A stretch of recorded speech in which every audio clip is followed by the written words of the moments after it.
Hello guys, எல்லாரும் எப்படி இருக்கீங்க? இன்னைக்கு டெய்லி ஸ்பெண்டஸில் ஃபர்ஸ்ட் சென்டென்ஸ், எனக்கு இப்போ பசி இல்லை. நம்ம யாராச்சும் சாப்பிட கூப்பிட்றாங்க அப்படின்னா, சாரி எனக்கு இப்போ பசி இல்லை அப்படின்னு சொல்லுவோம் இல்லையா? அதை I'm not hungry now, I'm not hungry now. இதுவே ஆங்க்ரின்னு சொன்னோம் அப்படின்னா அது கோபம்னு சொல்லுவோம். ஹங்க்ரினா பசி.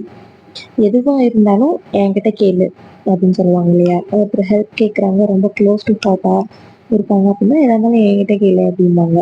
அதை whatever it is ask me, whatever it இஸ்னா எதுவாக இருந்தாலும் ஆஸ்க் மீனா என்கிட்ட கேளு, என்கிட்ட என்கிட்ட கேளு அப்படின்னு சொல்றது. புரிஞ்சுதுங்களா? நெக்ஸ்ட் சென்டென்ஸ் என்னன்னு பார்க்கலாமா?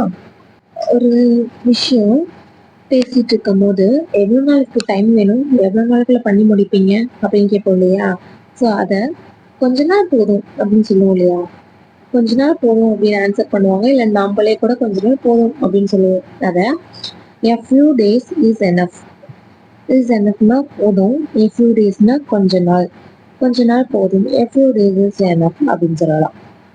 a few days is enough. ஓகேங்களா? நெக்ஸ்ட், இதுவே எனக்கு ஒரு வாரம் டைம் வேணும்னு கேட்போம் இல்லையா? எனக்கு ஒரு வாரம் டைம் கொடுங்க அப்படின்னு கேட்போம். ஸோ அதை எப்படி கேட்கலாம்? எனக்கு ஒரு வாரம் டைம் வேணும். சிம்பிள். ஒரு வாரம் அப்படிங்கிறத 1 வீக். ஐ நீட் அப்படின்னா எனக்கு வேணும் 1 வீக் ஆஃப் டைம் அப்படின்னா ஒரு வாரம் டைம் வேணும். I need 1 week of time. புரிஞ்சிருக்கா? I need 1 week of time அப்படின்னா ஒரு வாரம் டைம் வேணும் அப்படின்னு சொல்றது. I need 1 week of time.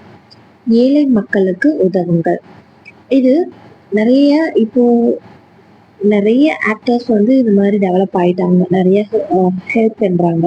So அந்த மாதிரி நம்மளும் ஏழை மக்களுக்கு உதவுங்கள், இது ஒரு பரிகாரம், எந்த மாதிரி வேணாலும் சொல்லுவாங்க. ஏழை மக்களுக்கு உதவுங்கள் அப்படிங்கிறத help the poor, help the poor அப்படின்னு சொல்லலாம். அப்படி இல்லைன்னா ஹெல்ப் தி புவர் பீப்புள்ஸ் அப்படின்னு சொல்லலாம். புவர் பீப்புள்ஸ் அப்படின்னா என்ன? ஏழை மக்கள்.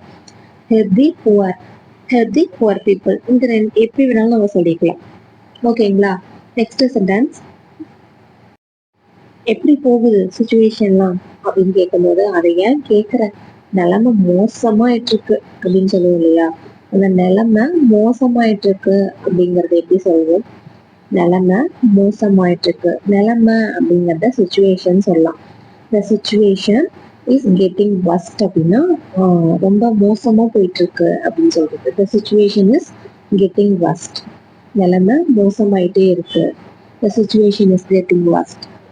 கெட்டிங் ஃபர்ஸ்ட்னா ஃபர்ஸ்ட்னா என்ன? மோசம் அப்படின்னு சொல்லுவோம். கெட்டிங் ஃபர்ஸ்ட்னா மோசமாயிட்டு இருக்கே அப்படின்னு சொல்றது. மற்றவர்களை மதியுங்கள். யாரை நீங்க ரெஸ்பான்ஸ் பண்ணாலும் சரி, பண்ணலாலும் சரி, மற்றவங்களுக்கு ரெஸ்பான்ஸ் கொடுங்க. மற்றவர்களை மதியுங்கள். Respect others. ரெஸ்பெக்ட் அப்படின்னா மதிப்பு, அதர்ஸ் அப்படின்னா மற்றவங்களை மதியுங்க. ரெஸ்பெக்ட் அதர்ஸ் அப்படின்னு சொல்லலாம். நெக்ஸ்ட், இன்னொரு டைம் பண்ணுங்க அப்படின்னு சொல்லுவாங்க இல்லையா? இன்னொரு டைம் செஞ்சு காமிக்கிறீங்களா? இன்னொரு டைம், இன்னொரு முறை. ஸோ இதை எப்படி சொல்லுவோம்? இன்னொரு முறை, ஒன்ஸ் மோர் அப்படின்னு சொல்லலாம். ஒன்ஸ் மோர் அப்படின்னா இன்னொரு டைம், இன்னொரு டைம் செஞ்சு காமிங்க, இன்னொரு டைம் எனக்கு சொல்லுங்க அப்படிங்கிறத. Can you please tell that once more? அதை இன்னொரு டைம் சொல்றீங்களா அப்படின்னு கேட்கறது. நீ இதிலிருந்து விலகி இரு. ஒரு தப்பான ஒரு ஃப்ரெண்ட்ஸ் கூட நம்ம ஃப்ரெண்ட்ஷிப் வச்சுக்கிட்டோம் அப்படின்னா அவங்க கிட்ட இருந்து தள்ளி இருந்து சொல்லுவாங்க. இல்லைன்னா இந்த விஷயத்துல இருந்து நீ தள்ளிப்போ அப்படின்னு சொல்லுவாங்க. அதை you keep out of this. You keep out of this அப்படின்னா இதுல இருந்து தள்ளி இரு, விலகி இரு அப்படின்னு சொல்றதுதான் you keep out of this அப்படின்னு சொல்றது. ஐ ஹோப் இந்த வீடியோஸ் உங்களுக்கு ரொம்ப யூஸ்ஃபுல்லா இருக்கும்னு நினைக்கிறேன். இந்த மாதிரி டெய்லி யூசிங் சென்டென்சஸ் நம்ம சேனல்ல நிறைய போஸ்ட் பண்ணிருக்கோம். போய் மறக்காம சேனலை சப்ஸ்கிரைப் பண்ணிட்டு பிளேலிஸ்ட் செக் பண்ணி பாருங்க. என்னோட வே ஆஃப் டீச்சிங் எப்படி இருக்கு அப்படிங்கறது எனக்கு கமெண்ட் பண்ணுங்க. Stay tune for next video. Tata bye.